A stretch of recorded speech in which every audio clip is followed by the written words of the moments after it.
मेरी शादी की पहली रात को मेरे पति ने मुझसे पूछा, स्नेहा, क्या तुम मुझसे प्यार करती हो? मैंने मुस्कुराकर कहा, हाँ।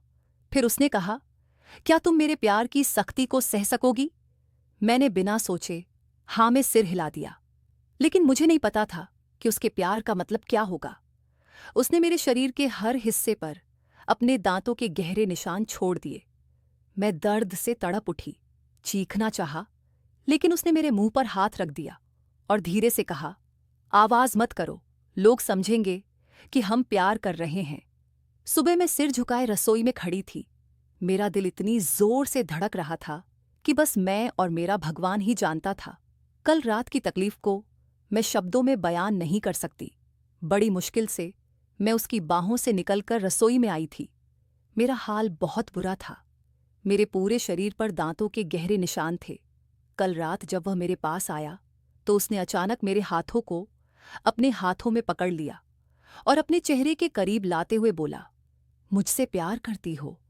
मेरे प्यार की सख्ती को सह सकोगी? मैंने बिना सोचे हाँ में सिर हिला दिया था। मैं एक अच्छी पत्नी बनना चाहती थी और अपना किरदार निभाना चाहती थी, लेकिन मुझे नहीं पता था कि यह अच्छी पत्नी वाला किरदार मेरे लिए कितना भारी पड़ जाएगा।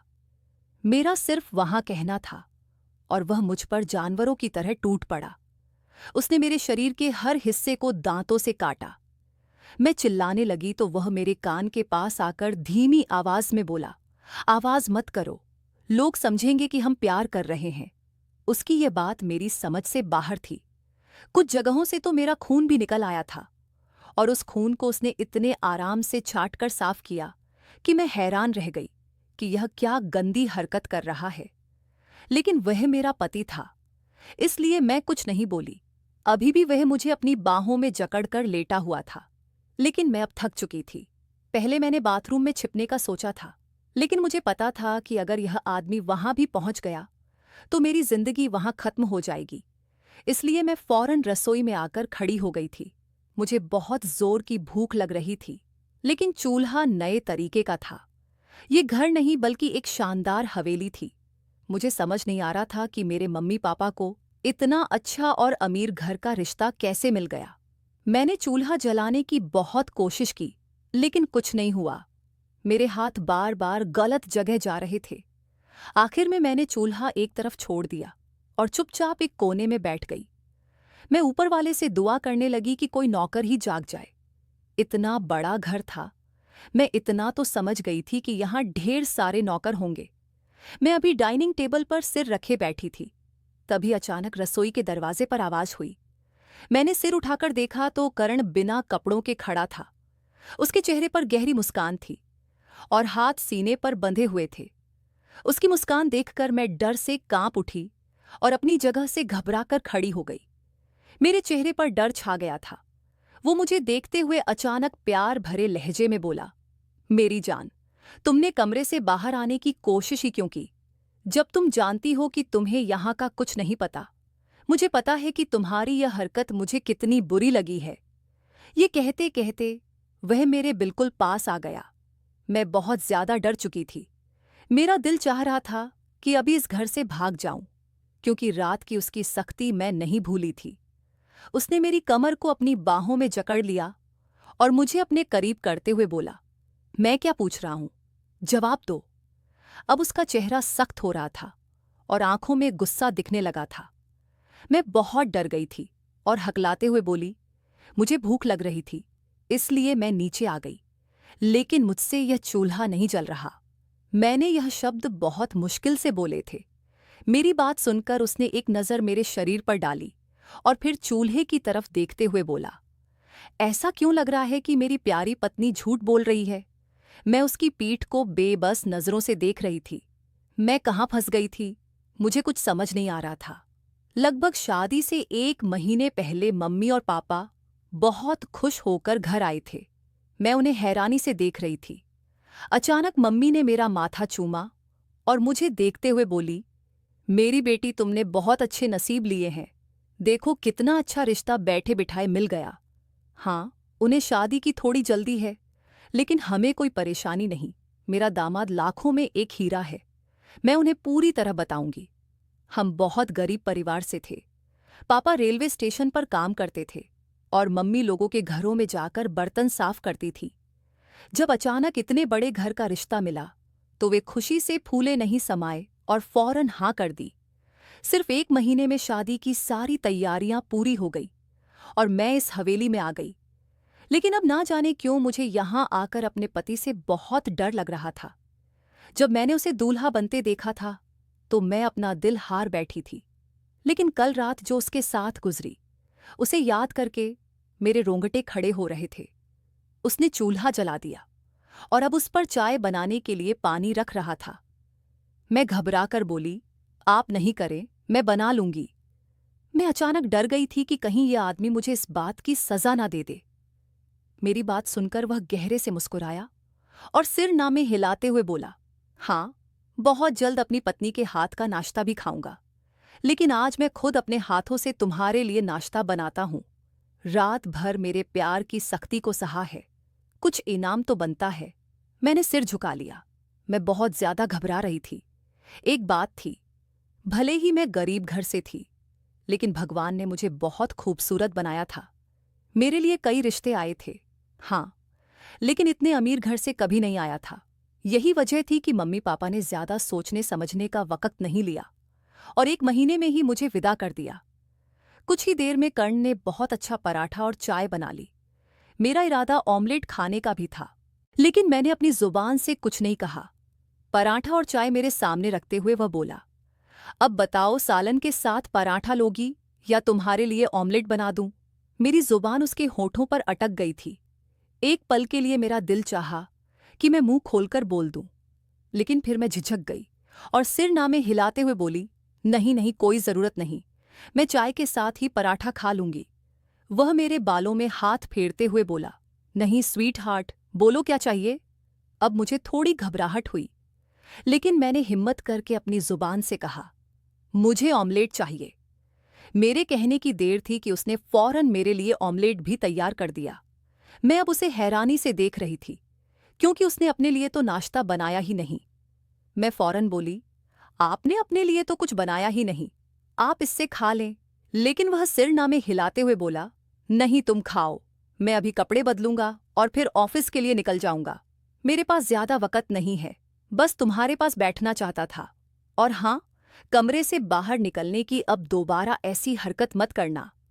भूख लग रही हो तो कमरे के अंदर एक इंटरकॉम है, वहां से नीचे ऑर्डर दे देना। अगर तुमने कमरे से बाहर कदम रखने की हिम्मत की तो याद रखना, तुम्हारा पति नहीं बल्कि इस घर का मालिक मिलेगा। मुझे बिल्कुल पसंद नहीं कि कोई मेरे हुक्म की नाफरमानी करे। मैं बहुत परेशान होकर उसे देखने लगी कि वह मुझसे किस तरह की बात कर रहा था। मैंने चुपचाप नजरें झुका ली और नाश्ता खाने लगी।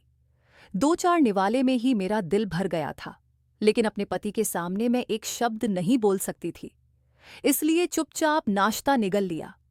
नाश्ता खाते ही वह अपनी जगह से खड़ा हो गया और मेरी कलाई पकड़कर कमरे की तरफ ले गया।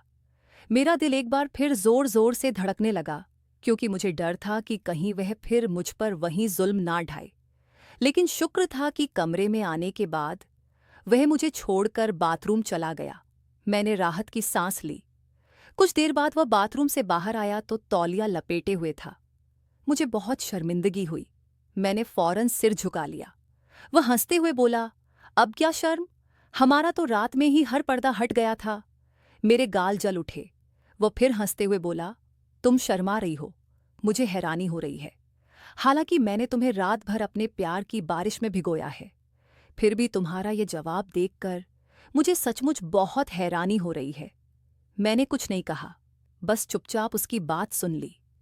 थोड़ी देर बाद वह कपड़े पहनकर मेरे सामने खड़ा हो गया। 3 पीस सूट में वह बहुत खूबसूरत लग रहा था, लेकिन कोई भी उसके इस खूबसूरत चेहरे के पीछे की हकीकत को नहीं जानता था।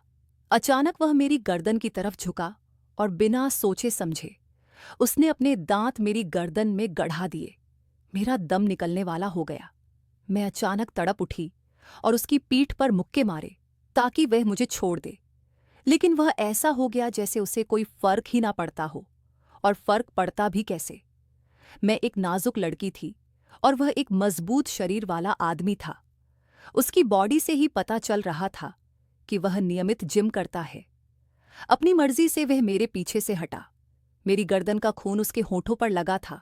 एक मुस्कान मेरी तरफ फेंककर वह बाहर चला गया। मैंने फौरन अपना खून रोका और जल्दी से बाथरूम जाकर उस जगह को धोया। ना जाने ये आदमी मेरे साथ क्या करना चाहता था। मुझे कुछ समझ नहीं आ रहा था। मैं चुपचाप बिस्तर पर बैठकर अब रोने लगी। मुझे खुद पर गुस्सा आ रहा था कि मैंने अपने मम्मी पापा से यह क्यों नहीं कहा कि एक बार लड़के की जांच पड़ताल कर ले। वह कैसा है, कहाँ उठता बैठता है, अमीर तो है लेकिन उसके बारे में जांच ले। लेकिन मैं शायद लालच के हाथों मजबूर हो गई थी। मम्मी पापा के मुंह से सुनकर मैं भी हवा में उड़ने लगी थी कि वह कोठी बंगले वाला है। मैंने जिंदगी में कभी ऐसी आराम की जिंदगी नहीं देखी थी। मेरी भी बाकी लड़कियों की तरह यही ख्वाहिश थी कि जिस लड़के से मेरी शादी हो वह बहुत अमीर हो। लेकिन अब जब अमीर आदमी मिल गया और उसकी दरिंदगी मैंने झेली तो मेरे होश उड़ गए। मैं दिल ही दिल में बोली कि इससे तो मेरे पापा अच्छे हैं, भले ही 2 वक्त की रोटी बड़ी मुश्किल से खिलाते हो, लेकिन मम्मी को इतनी तकलीफ कभी नहीं देते। अमीर इंसान के साथ रहना भी बहुत मुश्किल काम है। उसकी अलग अलग ख्वाहिशें होती हैं जो एक बीवी को पूरी करनी पड़ती हैं। काफी देर तक मैं रोती रही। अचानक मेरे पास रखा टेलीफोन जोर जोर से बजने लगा। मैंने परेशान होकर टेलीफोन की तरफ देखा। मुझे समझ नहीं आ रहा था कि इसे उठाऊं या नहीं, लेकिन फिर मैंने सोचकर रिसीवर उठाया और कान से लगाया। तभी करण की भारी आवाज मेरे कानों से टकराई कि इस खुशी में आंसू बहाए जा रहे हैं। ऐसा क्या मैंने तुम्हारे साथ जुल्म कर दिया कि तुम ऐसे रो रही हो जैसे मैं मर गया हूं। उसकी ऐसी बात सुनकर मेरा दिल दहल गया। मैंने बिना सोचे चारों तरफ नजर घुमाई। आखिर उसे कैसे पता चला कि मैं रो रही हूं। मैं कुछ कहती इससे पहले वह बोला, एक बात याद रखना लड़की, तुम पर 24 घंटे मेरी नजर है। अगर अब मैंने तुम्हारी आंख से एक भी आंसू गिरते देख तो मैं तुम्हारी जान ले लूंगा। मैं बहुत डर गई और जी बोलकर रिसीवर रख दिया। अब तो मैं पूरी तरह सहम चुकी थी। चारों तरफ ऐसे नजरें घुमा रही थीं जैसे मैं अपने ही कमरे में किसी चोर की तरह रह रही हूं। वक्त धीरे धीरे गुजरने लगा। एक कमरे में रहते रहते मुझे अब घुटन होने लगी थी। दोपहर के 2 बज गए थे। मेरा दिल चाह रहा था कि कमरे से बाहर चली जाऊं, लेकिन मैं जानती थी कि वह आदमी मुझे किसी कीमत पर इस गलती को माफ नहीं करेगा। मुझे अब भूख भी सताने लगी थी, इसलिए मैं अपनी जगह से उठी और सामने लगे इंटरकॉम की तरफ बढ़ी। कांपते हाथों से मैंने इंटरकॉम उठाया और कान के पास लगाया। मेरा दिल बहुत घबरा रहा था। मैं कुछ कहती इससे पहले एक औरत की आवाज मेरे कानों से टकराई। हाँ मैडम, आपका क्या ऑर्डर है? मैंने धड़कते दिल से बस इतना कहा, मुझे भूख लग रही है, कुछ खाने के लिए ला दो। कुछ पल वहां खामोशी छाई रही। फिर वहीं औरत की आवाज आई, मैडम बताइए आप क्या खाएंगी? हम अभी आपके लिए ला देंगे। मैं घबराकर बोली, जो भी है आप मुझे ला दें, मुझे बहुत भूख लग रही है। ये कहते ही मैंने इंटरकॉम रख दिया। मुझे बात करना भी नहीं आ रहा था। हमारे घर में ऐसे फोन नहीं होते थे। ये हवेली बहुत शानदार थी, लेकिन अब मुझे यहां बहुत डर लग रहा था। लगभग 10 मिनट बाद कमरे के दरवाजे पर खटखट की आवाज हुई। मैंने कमरे का दरवाजा खोला तो सामने एक नौकरानी खाने की ट्रे थामे खड़ी थी। मैंने रास्ता दिया तो वह अंदर आ गई और ट्रे रखते हुए बोली, मैडम आगे से आप खाने का मेन्यू तय कर लीजिएगा। ये मैंने आपके लिए अभी हल्का फुल्का बना दिया है, और आप रात में क्या खाएंगी मुझे अभी बता दें। मैं चुपचाप उसकी तरफ बढ़ी। जब मैंने ट्रे हटाई तो उसमें कई तरह के सालन थे, साथ में चावल और रोटी भी थी। मैंने भगवान का शुक्र किया और उसकी तरफ देखते हुए बोली, रात में भी यही खा लूंगी, आपको परेशान होने की जरूरत नहीं। ये कहते ही मैं खाना खाने लगी। वह सिर हिलाकर कमरे से चली गई। खाना खाने के बाद अचानक मुझ पर नींद छाने लगी। मुझे इतनी नींद आ रही थी कि इसका कोई हिसाब नहीं था। मैंने खाने की ट्रे आगे सरका दी, पानी गिलास में डालकर बिस्तर पर लेट गई। नींद के ऐसे झोंके आ रहे थे कि मैं खुद हैरान रह गई। अभी थोड़ी देर पहले मैं बिल्कुल ठीक थी। बिस्तर पर लेटते ही मैं कब नींद की दुनिया में चली गई, मुझे खुद पता नहीं चला। मेरी आंख लगभग 2 घंटे बाद खुली, लेकिन मैं अचानक परेशान होकर उठ बैठी, क्योंकि मैं अब उस बिस्तर पर नहीं थी जहां मैं सोई थी। मैं एक अंधेरे कमरे में थी। मेरा दिल जोर जोर से धड़कने लगा। चारों तरफ मैंने पागलों की तरह नजरें घुमाई, लेकिन मुझे कुछ दिखाई नहीं दे रहा था। मैं जमीन पर पड़ी थी। मैं लगातार अपने भगवान को और अपने मम्मी पापा को पुकार रही थी। मेरे साथ क्या हो रहा था, मुझे कुछ समझ नहीं आ रहा था। मैं फौरन चीखी, करण, आप कहाँ हैं? मुझे यहां से निकालें, मेरा दम घुट रहा है। मुझे अंधेरे से हमेशा डर लगता था। मुझे लग रहा था कि अब मेरी सांस बंद हो जाएगी, इसलिए मैं बहुत परेशान होकर चीख रही थी। मैंने अपने बाल भी नोचना शुरू कर दिया, क्योंकि मुझे सचमुच सांस नहीं आ रही थी। मैं अपनी जगह से खड़ी हो गई और गहरी गहरी सांसें लेने लगी। अभी मेरी आंखें बंद होती, इससे पहले ही पूरा बेसमेंट रोशनी से भर गया।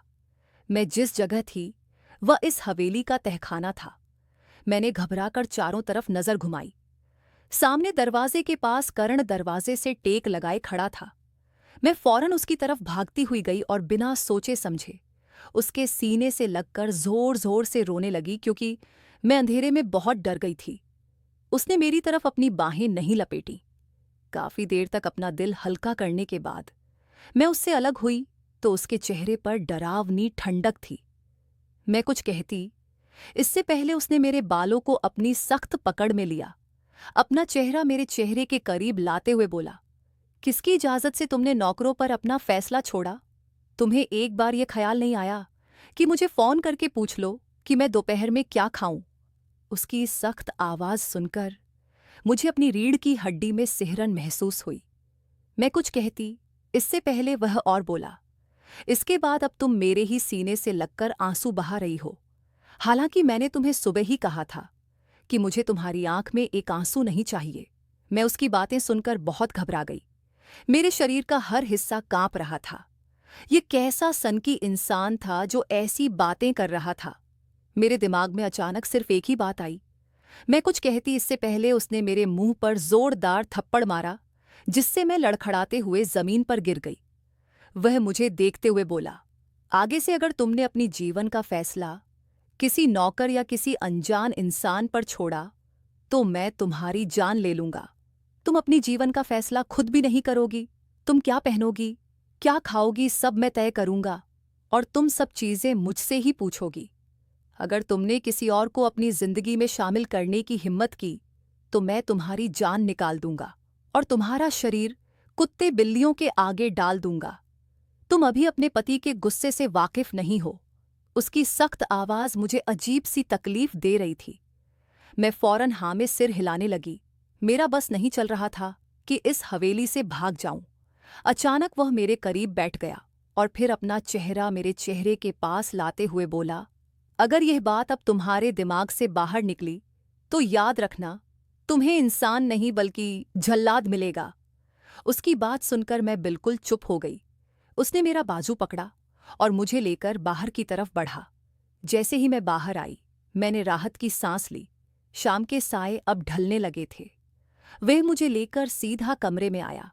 ना जाने क्यों मुझे अजीब सा डर महसूस होने लगा। मुझे लग रहा था कि यह आदमी एक बार फिर मुझ पर उसी तरह हावी होगा जैसे कल रात हुआ था, और एक बार फिर मुझे तकलीफ देगा। कहते हैं ना कि जब इंसान की छठी इंद्री उसे कोई संकेत दे रही होती है तो उसमें कोई ना कोई वजह जरूर होती है। मेरे साथ भी कुछ ऐसा ही हुआ। कमरे में आते ही वह मुझ पर जानवरों की तरह टूट पड़ा। मेरे शरीर पर जगह जगह काटने लगा। मैं दर्द से चीखने चिल्लाने लगी, लेकिन उसने मेरे मुंह पर हाथ रख दिया, जिससे मेरी आवाज अंदर ही कहीं दब गई। वह मुझे अपनी बाहों में भरकर सीधा बिस्तर पर लाया और फिर एक जंगली जानवर की तरह मुझे नोचना शुरू कर दिया। कहने को वह मेरा पति था, उसकी इज्जत थी, लेकिन उसने मुझे किसी खिलौने की तरह इस्तेमाल किया और मेरी जीवन को तार-तार कर दिया। काफी देर तक मुझे इस्तेमाल करने के बाद वह मुझसे अलग हुआ। मुझ में अब बिल्कुल जान नहीं बची थी। मैं पूरी तरह टूटकर एक तरफ पड़ गई। मेरा दिल रो रहा था। आंसू आंखों से निकल निकल कर शायद सूख गए थे। सिर्फ 2 रातों में ही इस आदमी ने मेरी जान हलकान कर दी थी। आगे की जिंदगी कैसे गुजरेगी, ये सोचकर ही मेरी जान हवा होने लगी थी। वह रात मेरे लिए और भी तकलीफ भरी थी। पहली रात को मुझे कम तकलीफ हुई थी। लेकिन इस रात उसने बिल्कुल भी रहम नहीं किया। सुबह की पहली किरण पर मेरी आंख खुल गई, लेकिन शरीर में इतना दर्द था कि मैं 1 इंच भी नहीं हिल पाई, इसलिए बेजान हालत में वहीं पड़ी रही। लेकिन मुझे नहीं पता था कि मेरे लिए यह भी एक तकलीफ वाली हरकत बन जाएगी। कुछ पल बाद करण ने मुझे अचानक अपने करीब खींचा। मैंने परेशान होकर उसकी तरफ देखा तो उसने मेरा चेहरा अपनी सख्त हथेलियों में जकड़ लिया और मेरी आंखों में देखते हुए कहा, तुम्हें चाहिए कि तुम जल्दी से उठो और अपने पति के लिए कपड़े निकालो, लेकिन तुम हो कि ऐसे ही पड़ी हुई हो। मेरा दिल चाह रहा था कि इस आदमी को झकझोर दूं और कहूं कि जो नियम तुमने बनाए हैं, पहले मुझे उनके बारे में बताओ, उसके बाद ही मैं तुम्हारे साथ आगे की जिंदगी शुरू करूंगी। लेकिन मेरे अंदर इतनी हिम्मत नहीं थी कि इस आदमी के सामने एक शब्द भी बोल सकूं। मैंने घबराकर हाँ में सिर हिलाया और उठने की कोशिश की, लेकिन उसने मेरे दोनों बाजुओं को जकड़ लिया और एक बार फिर मुझ पर झुकते हुए बोला, क्या मैंने अभी तुम्हें उठने के लिए कहा है? वह क्या करने वाला था? क्या चाहता था? मुझे कुछ समझ नहीं आ रहा था। वह आदमी एक पहेली था जिसे सुलझाना मेरे बस से बाहर था। वह मुझे देखते हुए बोला, चुपचाप लेटी रहो, जब तक मैं ना कहूं अपनी जगह से हिलना भी मत। वह शायद मुझे अपने हुक्म पर चलाना चाहता था, लेकिन मैं उसे बताना चाहती थी कि मैं कोई कठपुतली नहीं हूं। मैं एक इंसान हूं, जिंदा इंसान, जिसके सीने में दिल है और उस दिल में कुछ एहसास है जो एक औरत अपने मर्द के लिए रखती है। लेकिन मैं कुछ नहीं बोल पाई, क्योंकि अगर मैं एक शब्द भी बोलती तो यह आदमी मुझे शायद जिंदा ना छोड़ता। काफी देर तक वह मुझे अपनी बाहों में जकड़कर लेटा रहा और शायद अब उसे एहसास हो गया था कि सचमुच काफी देर हो चुकी है, तो वह अपनी जगह से खड़ा हो गया और मुझे देखते हुए बोला, मैं नहाने जा रहा हूं, तुम मेरे कपड़े तैयार करो, काले रंग का ड्रेस निकालना। ये कहकर वह रुका नहीं और बाथरूम चला गया। मैं फौरन अपनी जगह से उठने लगी तो मुझे अपनी कमर में तेज दर्द महसूस हुआ, क्योंकि जिस तरह उसने मुझे दोबारा बिस्तर पर पटका था, मेरी कमर में शायद चोट लग गई थी। मैंने बड़ी मुश्किल से खड़े होकर अलमारी तक का रास्ता तय किया और जल्दी से उसके लिए कपड़े निकालकर ड्रेसिंग रूम में रख दिए, क्योंकि इस आदमी का कोई भरोसा नहीं था कि इस गलती पर भी वह मेरी जान गले से बाहर निकाल ले। मैं अब सोफे पर बैठ गई। दर्द से मेरा बुरा हाल हो रहा था। बार बार मेरी आंखों में आंसू आ रहे थे। थोड़ी देर बाद वह हमेशा की तरह तौलिया लपेटकर बाहर आया। मैंने उसकी तरफ एक नज़र डाली और सिर झुकाकर बोली, करण, मुझे दर्द हो रहा है, मेरी जान निकल रही है। मेरा लहजा अचानक कांप गया। उसने बिना सोचे मेरी तरफ देखा और सवालिया लहजे में बोला, क्या हुआ? मैं फौरन बोली, मेरी कमर में बहुत दर्द हो रहा है, मेरी जान निकल रही है। करण, मुझे सचमुच शायद चलने की वजह से और परेशानी हो रही है। उसने एक नज़र मेरे शरीर पर डाली और फिर सीधा ड्रेसिंग रूम में चला गया। कपड़े बदल कर आया तो उसके हाथ में अब एक चादर थी। वह चादर मेरी तरफ लपेटते हुए उसने मुझे अचानक अपनी बाहों में उठा लिया। मैंने घबराकर उसकी तरफ देखा तो वह मुझे देखते हुए बोला, तुम्हारी हालत मुझे ठीक नहीं लग रही, मैं तुम्हें डॉक्टर के पास ले जा रहा हूं। वहां तुम्हारी मालिश वगैरह होगी तो तुम बेहतर महसूस करोगी। एक पल के लिए मुझे हैरानी हुई कि यह आदमी जो मुझे कमरे से बाहर जाने की इजाजत नहीं देता था, अपनी मर्जी से मुझे हर हुक्म देता था, वो मुझे घर से बाहर ले जा रहा था। मैं हैरानी से उसकी हर हरकत को देख रही थी।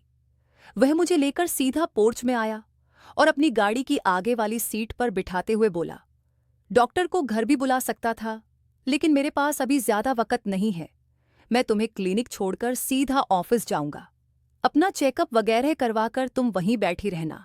लगभग 1 घंटे बाद मैं वापस आकर तुम्हें यहां से ले जाऊंगा। मैंने सिर को हल्का सा हिलाया। थोड़ी दूरी के बाद वो मुझे लेकर सागर हॉस्पिटल पहुंचा और एक नर्स को कुछ पैसे देते हुए बोला, इसे ध्यान से डॉक्टर रोहन के पास ले जाओ। उस नर्स ने मेरे शरीर पर एक नज़र डाली। मेरे चेहरे पर उसकी दरिंदगी के निशान थे। मैंने सिर झुकाया हुआ था। वह मेरा हाथ पकड़कर मुझे डॉक्टर रोहन की तरफ ले गई। वह धीमी आवाज में बोली, आप ठीक हैं? मैंने सिर को हल्का सा हिलाया तो वह मेरी कमर पर हाथ रखते हुए बोली, अगर और सहारे की जरूरत हो तो मैं व्हीलचेयर मंगवा दूं। मैंने सिरनामे हिलाया और थकी हुई आवाज में बोली, प्लीज मुझे डॉक्टर रोहन के पास ले चलो। मेरी हालत बहुत खराब हो रही है, पीठ में बहुत दर्द है। वह मुझे लेकर सीधा एक केबिन के पास आई और दरवाजे पर खटखटाकर मुझे अंदर ले गई। लेकिन जैसे ही मेरी नज़र उस डॉक्टर पर पड़ी, मैं हैरानी से सामने बैठे शख्स को देखने लगी, क्योंकि वह शख्स बिल्कुल करण की शक्ल का था। मैं हैरान हो गई। मैंने एक नज़र उस नर्स को देखा और दूसरी नज़र उस डॉक्टर को देखा जो मुस्कुराते हुए मुझे ही देख रहा था। वह अपनी जगह से खड़ा हुआ और मेरी तरफ आया। मेरा हाथ पकड़कर बोला, भाभी, मैं आपका देवर हूं, तुम जाओ, मैं इसे संभाल लूंगा। वो बोलकर मुझे बहुत ध्यान से कुर्सी पर बिठा चुका था। मैं अभी तक यकीन नहीं कर पा रही थी। ना जाने क्यों मुझे लग रहा था कि यह शख्स ही मेरा पति है, बस नाटक कर रहा है। लेकिन एक बात उसमें अलग थी, उसके हाथ पर टैटू नहीं था, जबकि करण के हाथ पर टैटू था। इसी वजह से मैं थोड़ा सुकून महसूस कर पाई। वह मुझे देखते हुए बोला, क्या हुआ, आपके चेहरे पर यह निशान कैसे हैं? लेकिन अचानक वह बोलते बोलते रुक गया, क्योंकि उसकी नज़र मेरी गर्दन पर भी चली गई थी।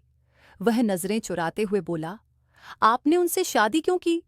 उसके अचानक सवाल पर मैंने बिना सोचे उसकी तरफ देखा। कहने को वह उसका भाई था, फिर भी वह मुझसे ऐसा सवाल क्यों कर रहा था? मैं कुछ कहती इससे पहले वह बोला, आपको भाई की हकीकत मालूम है? मैंने इस बार भी कुछ नहीं कहा। मैं चुपचाप उसे देखने लगी कि वह क्या पूछ रहा है। वह और कुछ कहता, इससे पहले मैं बोली, मेरी पीठ में बहुत दर्द हो रहा है। ये सवाल करके आप मेरे वक़्त के सिवा कुछ नहीं बर्बाद कर रहे। प्लीज़ मेरा इलाज कर दें। मेरी बात सुनकर रोहन ने सिर को हल्का सा हिलाया और अचानक एक महिला डॉक्टर को अपने कमरे में बुला लिया। उस महिला डॉक्टर ने भी मुझे एक नज़र देखा और फिर मुझे अंदर ले गई।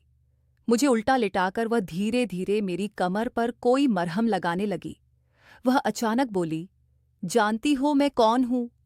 मैंने सिर ना में हिलाया तो वह मुस्कुराते हुए बोली, तुम्हारे पति की भाभी यानी उसके छोटे भाई की बीवी और तुम्हारी देवरानी। हम दोनों पति पत्नी डॉक्टर हैं। मैंने फिर भी कुछ नहीं कहा। यानी करण ने मुझे अपने ही घर वालों के पास भेजा था, इसलिए मैं कोई भी बेकार की बात नहीं करना चाहती थी जिससे मेरी जिंदगी मुश्किल में आए। वह मेरे बालों में हाथ फेरते हुए अचानक बोली, मुझे बहुत दुख है कि तुम्हारी शादी ऐसे इंसान से हो गई, लेकिन तुम नादान हो। तुम्हें उनके बारे में जांच पड़ताल करनी चाहिए थी। ऐसे कैसे तुमने अपनी जिंदगी को इतने बड़े नर्क में झोंक दिया? तुम्हें मालूम है जिस इंसान से तुमने शादी की, उसके साथ रहते हुए तुम्हें अपनी जिंदगी का भरोसा भी नहीं रखना चाहिए। ये दर्द तो बहुत छोटी बात है मेरी जान। अब तुम अपने आप को बहुत मजबूत बनाओ। जब तक जिंदा हो तब तक अपने लिए लड़ो। कब तक तुम इस तरह बेइज्जत होकर यहां आओगी? मैंने हैरानी से उसकी तरफ देखा और बिना सोचे बोली, आपका मतलब क्या है? कौन मुझे मारेगा? और आप किस तरह की बातें कर रही हैं? मुझे उसकी बातें बहुत अजीब लगी और चुभी भी, इसलिए मैं फौरन बोली। वह मेरी बात सुनकर हल्के से मुस्कुराई और सिर ना में हिलाते हुए बोली, कोई बात नहीं, मैं बस यूं ही बोल रही थी। बस अपना ख्याल रखना, और कभी भी तुम्हारा पति तुम्हारे साथ दरिंदगी करने की कोशिश करे तो हिम्मत से उसका सामना करना। ऐसे खुद को उसके हवाले करके उसे अपनी मनमानी नहीं करने देना। यह कहकर वह मुझे बाहर ले आई। रोहन भी चुपचाप मुझे ही देख रहे थे। मैं अब थक चुकी थी।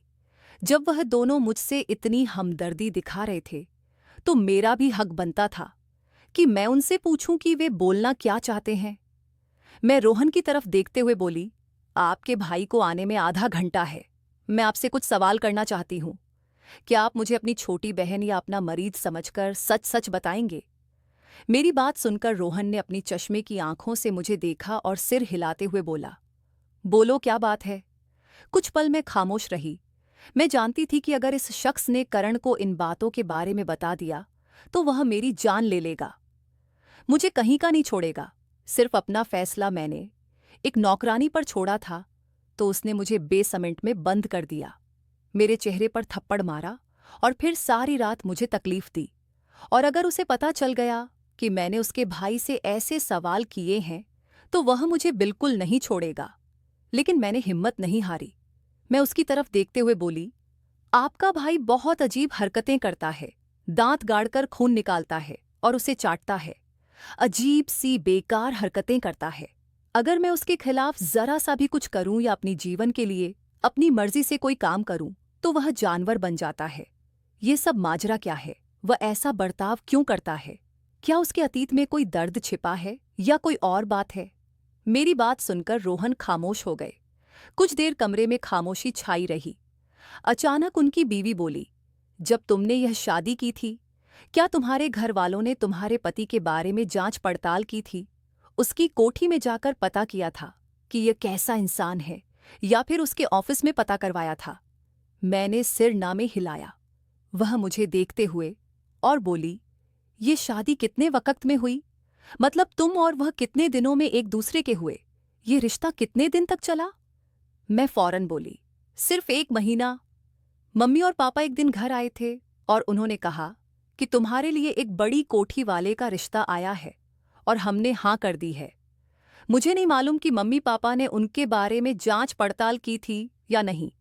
मुझे इस बारे में बिल्कुल पता नहीं है। मैं और कुछ कहती, इससे पहले जो बात रोहन ने कही उसे सुनकर मेरे पैरों तले जमीन खिसक गई। मैं अपनी जगह से बिना सोचे खड़ी हो गई और उसे हैरानी से देखने लगी। वह मुझे देखते हुए बोला, यही लालच इंसान को हमेशा डुबोता है। कहने को मेरे भाई के पास बहुत दौलत है, वह मुझसे बहुत प्यार करता है, मुझे अपनी हवेली में रखेगा, मुझे अपने कारोबार में भी हिस्सा देगा, लेकिन मैं उसका साथ नहीं देता क्योंकि मुझे पता है कि वह कभी भी यह रूप फाड़ सकता है। तुम्हारे मम्मी पापा ने खुद तुम्हें नर्क में धकेला है, अब तुम्हें सारी जिंदगी उसके साथ ही गुजारनी पड़ेगी और यह सब तकलीफें सहनी पड़ेंगी। उसकी बात सुनकर मेरे पैरों तले जमीन खिसक गई। मैं बिना सोचे बोली, लेकिन ऐसा नहीं हो सकता। कोई इंसान ऐसा कैसे हो सकता है? यह झूठ है, आप मजाक कर रहे हैं। मैं अपनी जगह से बिना सोचे खड़ी हो गई। दर्द को तो जैसे मैं अब भूल ही गई थी। डॉक्टर रोहन का कहना था, तुम्हारा पति इंसान नहीं है, बल्कि वह एक आदमखोर है जो लड़कियों को अपनी जिंदगी में शामिल करता है और फिर उनका खून निकाल निकाल कर उन्हें मार देता है। उसे जो चीज़ पसंद आती है और जो खून अच्छा लगता है वह उसका हो जाता है। कई इंसान आज भी इस दुनिया में ऐसे हैं जो आदमखोर हैं, जो इंसानी गोश्त और इंसानी खून पीना पसंद करते हैं, और उनमें से ही करण भी है। मेरा दिल बहुत जोर जोर से धड़कने लगा। उसकी यह आदत तो मुझे पता चल चुकी थी। जिस तरह वह मुझ पर दांत गाड़ता था और फिर निकला हुआ खून चाटना शुरू कर देता था, ये कोई झूठी बात नहीं थी। मैं डॉक्टर रोहन और उनकी बीवी के सामने हाथ जोड़ते हुए बोली, भगवान के लिए मेरी मदद कर दें। शायद ऊपर वाले ने ही मुझे आप दोनों से मिलाया है ताकि मैं इस जाल से आजाद हो सकूं। मेरी शादी को सिर्फ 2 दिन हुए हैं और करण ने 2 दिनों में ही मेरी जिंदगी तबाह कर दी है। मुझे उसके साथ नहीं रहना। तभी उसकी देवरानी बोली, लेकिन ऐसा मुमकिन नहीं है। वह शख्स तुम्हें नहीं छोड़ेगा जब तक तुम्हें वह खत्म नहीं कर देता। हम सब जानते हैं, लेकिन हम कुछ नहीं कर सकते क्योंकि उसके पास ताकत है, पैसा है। अगर हमने उसके खिलाफ जाने की हिम्मत भी की तो वह हम दोनों का डॉक्टरी लाइसेंस छीन लेगा, हमारी नौकरी चली जाएगी और वह ऐसा इल्जाम हम पर लगाएगा कि हम जेल चले जाएंगे। मैं बहुत जोर जोर से रोने लगी। मैं डॉक्टर रोहन को देखते हुए बोली, आप कुछ भी करके मुझे बस उसकी उस हवेली से निकाल दें। मैं सब सह लूंगी, मैं कुछ नहीं कहूंगी, आप लोगों का नाम तक नहीं आएगा। बस मेरी मदद कर दें। मेरी बात सुनकर डॉक्टर रोहन कुछ पल खामोश रहे और फिर अचानक बोले, यहां से दूर जाना होगा, किसी दूसरे शहर में, जहां वह तुम्हें ढूंढ ना सके। अगर तुम उसे इसी शहर में मिल गई तो वह तुम्हें जिंदा नहीं छोड़ेगा। मेरा दिल बहुत घबरा गया। मैं सिर्फ 22 साल की थी। मेरे मम्मी पापा भी भोले भाले थे। बेटी को खुश रखने के लिए उन्होंने यह कदम उठाया था, लेकिन उन्हें नहीं पता था कि बेटी को खुश रखने के चक्कर में वे बेटी को मार डालेंगे। रोहन और उसकी पत्नी ने मुझे एक बेहतरीन प्लान समझा दिया। उनका कहना था, तुम अभी फिलहाल करण के साथ जाओ, 1-2 दिन उसके साथ गुजारो, और फिर जैसे ही रात को वह गहरी नींद में सो जाए, तब तुम घर के पीछे वाले हिस्से से निकलकर गली के आखिरी हिस्से पर आ जाना। मेरी गाड़ी तुम्हें वहां से ले लेगी। मैं हैरान भी थी कि यह शख्स मेरी मदद क्यों कर रहा है, लेकिन जब मैंने ऐसा ही किया और उसकी नज़रों से बचते हुए मैं नीचे आई, तो सामने सचमुच रोहन की गाड़ी खड़ी थी। मैं जल्दी से उस गाड़ी में बैठ गई। एक बात थी, करण जब सो जाता था तो उसे उठाना बहुत मुश्किल था। शायद वह मेरी जान निकालकर खुद सुकून में चला जाता था। उस गाड़ी में बैठकर मैं कश्मीर की तरफ रवाना हो गई। मैं जानती थी कि करण वहां मुझे ढूंढ ही नहीं पाएगा।